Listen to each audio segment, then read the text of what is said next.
Hello guys, welcome to the second day of my mini blog. आज तपाईँहरू सबैलाई थाहा छ today is merry Christmas. So सबैजनालाई ह्याप्पी मेरी क्रिसमस भन्न चाहन्छु। सो गाइज, आज चाहिँ म जाँदैछु मेरी क्रिसमस हेर्न र म जाँदै थिएँ त्यतिकैमा दाइले चाहिँ मलाई मेरी क्रिसमस हेर्न जाउँ भन्दै पहिलो पुल बोलाउनु भयो र म लागेँ पहिलो पुलतिर।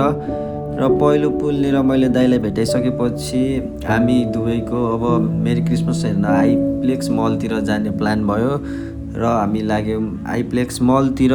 र फाइनल्ली गाइज हामी पुग्यौँ आइप्लेक्स मल र त्यहाँ पुग्दा यस्तो राम्रो देखिरहेको थियो नि, पुरै भिडहरू यति धेरै थियो जुन तपाईँ यो भिडियोमा देख्न सक्नुहुन्छ र लास्टसम्म हेर्नुहोला। म तपाईँहरूलाई सबै कुरा देखाउने छु र यहाँको डेकोरेट यस्तो राम्रो डेकोरेट गरेको थियो नि, हेर्दैमा पनि यस्तो मजा आइरहेको थियो जुन तपाईँहरू देख्न सक्नुहुन्छ र म तपाईँहरूलाई देखाउने छु अब। र त्यसपछि हामी लाग्यौँ त्यो मलको पुरै भिजिट गर्न जुन एकदमै राम्रो थियो।